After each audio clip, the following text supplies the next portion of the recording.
another average FA Cup third round tie for the club. It's exciting, isn't it? Yeah, it's great for the town. The Tottenham one last year was brilliant because it was away from home. Fantastic stadium for the lads to go and experience. And we did all right, but this one's at our place, 7,000 supporters. It'll be a fantastic atmosphere that it's not been seen for a little while. And to see Premier League players at Wadden Road will be brilliant. And just my boys will be try and relax, make sure they're relaxed, and make sure that they enjoy it.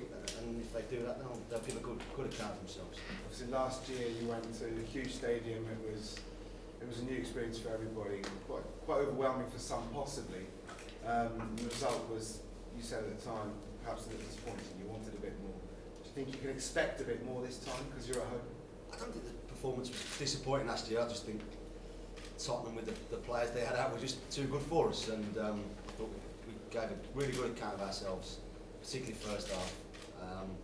But we're, Everton they're a different side to Tottenham. They've got many quality players, whoever they play. Whether they play the reserves that played yesterday against Coventry, whether they played the team that played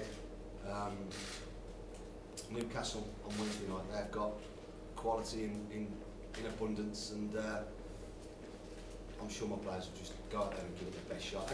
And it's at home, the cameras are here. We're not, we were fortunate enough to get the cameras in the previous round, but that was for a giant killing against us, if you like, a non-league side beating us. This one, hopefully everyone wants to see the underdog win, and we will give it our best shot.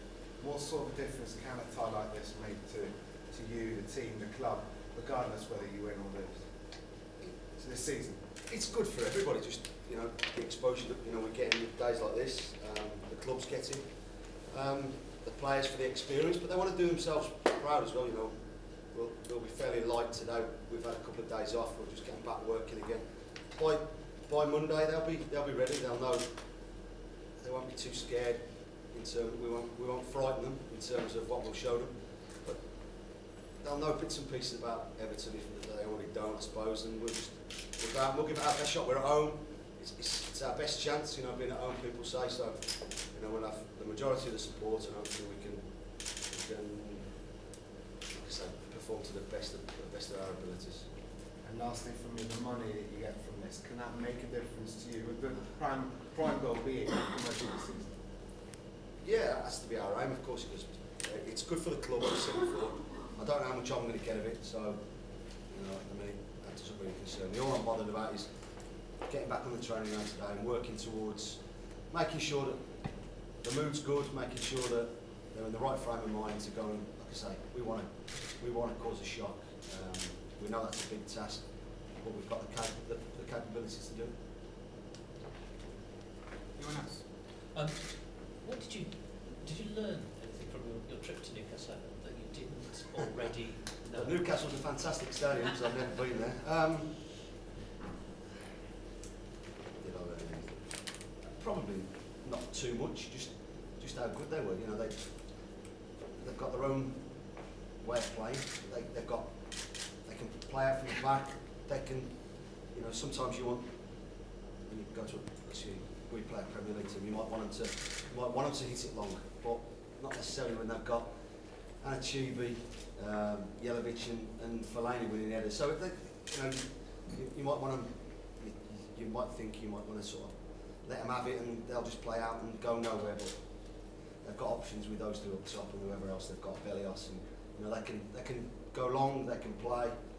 Hopefully, like I say, none of them don't play, but I'm sure the manager will be, knowing the type of person he is, I think he'll take it very seriously. He'll play a team that he thinks will win, whether he makes no changes, whether he makes 3 or 4 changes. But I'm sure his players seem, the likes of people like Neville came back in the other day, and they're very professional, very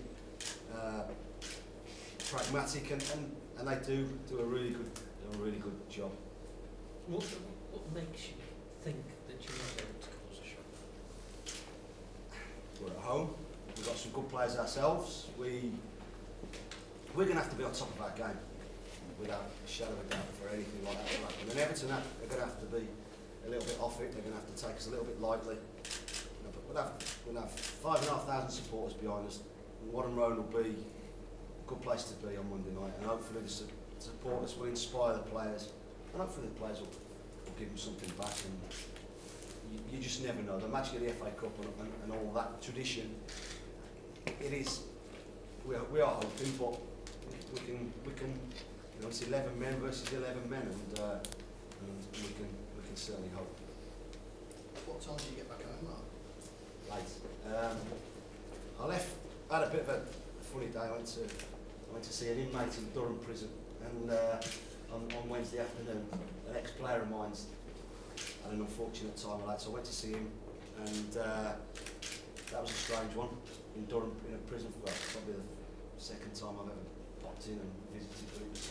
It was a real strange experience seeing someone I think a lot about, just about to get a decent stretch, unfortunately. And then we just moved on another half an hour, got superbly well treated. Near himself had a meal up there with the sponsors, and got looked after. Got home about 1:30. How long did you do work? I think it was 480 miles. It was a long one.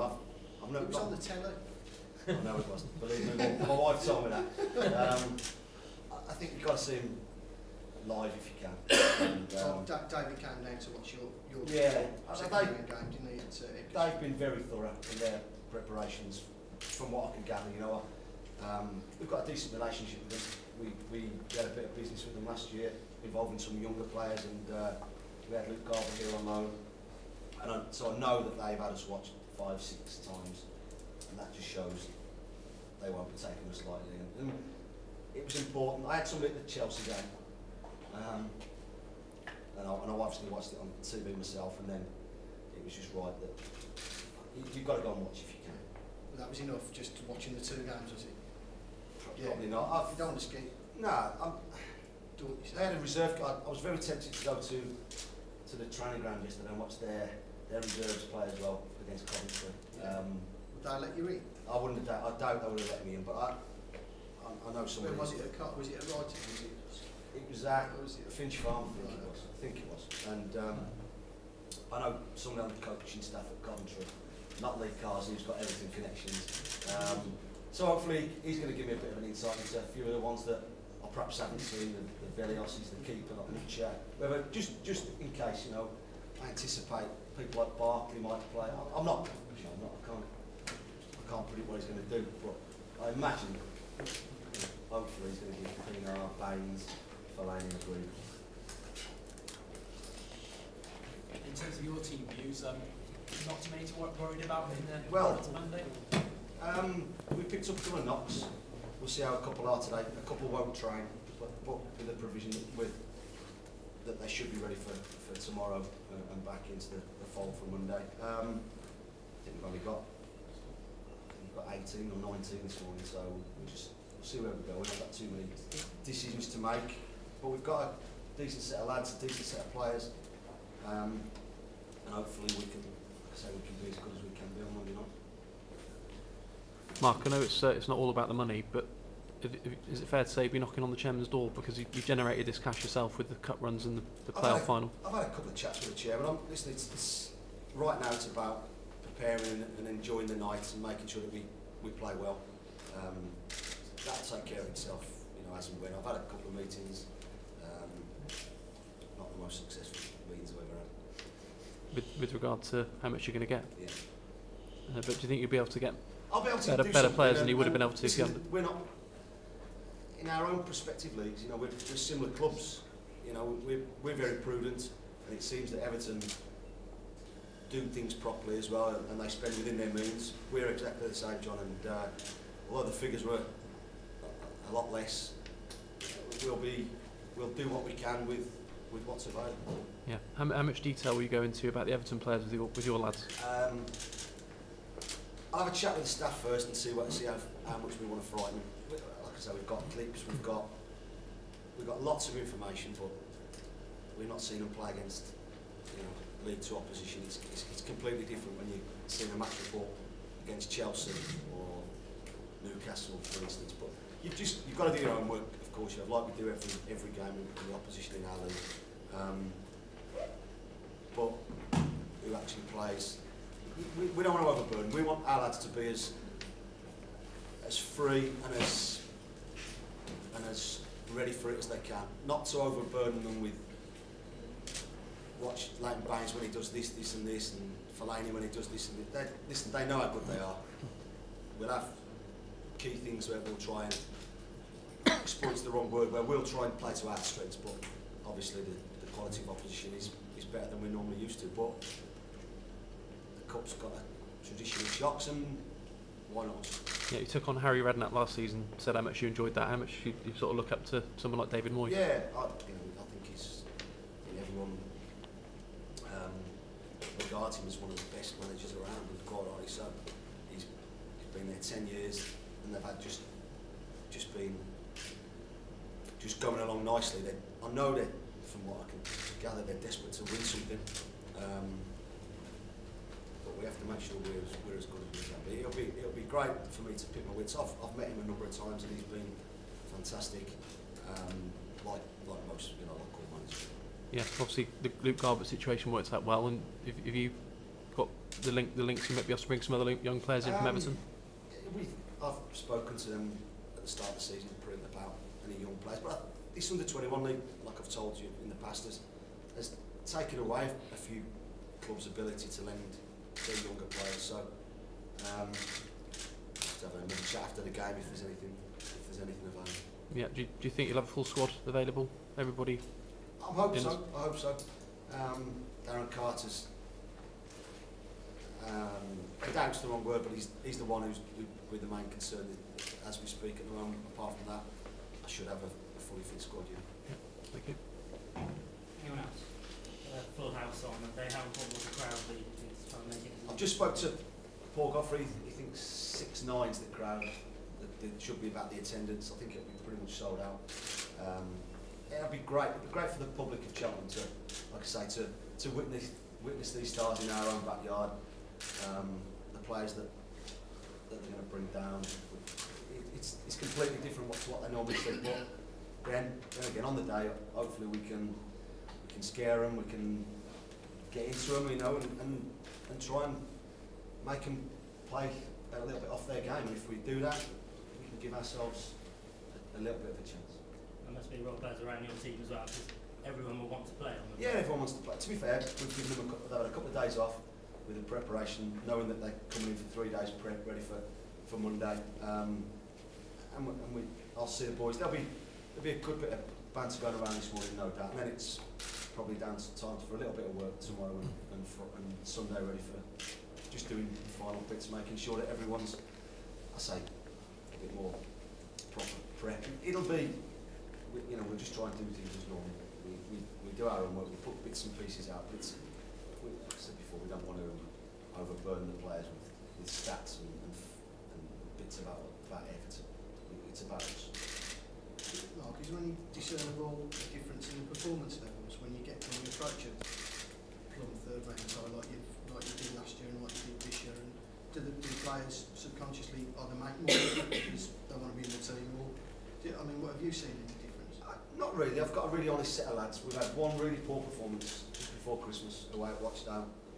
Apart from that, we deserved something out of Oxford on a poor pitch. I didn't think it was a penalty. We played really, really well at home against Wickham. We had a postponement. It's been a little bit fragmented with the weather, to be honest. It's been difficult to train how wet the pitches have been. We've ticked along. We've not picked up quite as many points, but on the whole, performances have been pretty steady. I know we can raise our game. The good thing about my squad at the moment is I still think there's a lot more to come over the final 4 months of the season, and hopefully that can start Monday night. Mark, you've been involved in a Wembley playoff final, trip to White Hart Lane. How does this rate having Everton down here? Like I say, it's all exposure's good, whether it's for the players, the staff, whether the club. This is about the club. This is about the Cheltenham public, and yeah, there's an excitement, but there's a professionalism as well that We want to beat them. We want to progress. We want to get through. What's a good result on Monday? Is it a draw? You know, we want to go as far as we can in the cup. Unfortunately, we've got Everton, but hopefully that doesn't mean the end of it. You know, we won't be going out there thinking, right, let's just go and enjoy it. Let's take a 2-0 defeat and be happy with that. We will go out there and we will plan properly, prepare properly, and make sure that the players do all they can to make sure that we give ourselves a chance. It's like I said before, it's only 11v11. Yes, they're Premier League players, but you never know, and you've always got to believe them, and we do. And right this minute in time, you know, after 60 minutes, if we're 3-0 down, we might not believe quite so much, but right this moment in time, we have to believe that we can do something on Monday night, and whatever do something is, we have to believe we can do it. Is that the one difference to the playoff final last year, in that ahead of that, I remember you saying that the players are going to tell the players to go out and enjoy the occasion? I am going to tell them to enjoy it, of course I am, but we have to get I wanted to. We were desperate to win that game, and I thought the relaxing them and telling them to enjoy it. If they enjoy themselves, they're obviously playing well, and you give yourself a chance of winning. If you're not enjoying yourself on a football pitch, you're more than likely getting beaten or not playing very well. I think it goes hand in hand. I want us to enjoy every game we play with a smile on our face. If we come off with a smile on our face on Monday night, we've done all right. To the uninitiated, what's Cheltenham's style? What can we expect from them? Lots of long ball, not really. We try and play. We're not Barcelona. We don't. The centre halves don't split, and the fullbacks start on the halfway line, and we're total football. But we like to think we're a mix where we play. We've got some strong competitive characters. We like to think that we work hard. We like to think that we pass the ball. We are not bad at set pieces. We've got 1 or 2 routines. We've got people who can get on the end of things. We try and play, and we try and work at what we do. We don't. It's no fluke that we sometimes have some decent performance. You know, decent footballing performances. We're not the Holland of the 70s or Barcelona, you know, right now. Anyone else? We won't be kicking lumps out of people, put it that way. We're a fair, you know, we're a competitive team, but we're not a dirty team. We don't have people red carded too often and too many yellows. We've won fair play awards over the last couple of years, you know, for our discipline. We're an honest team. Anyone else?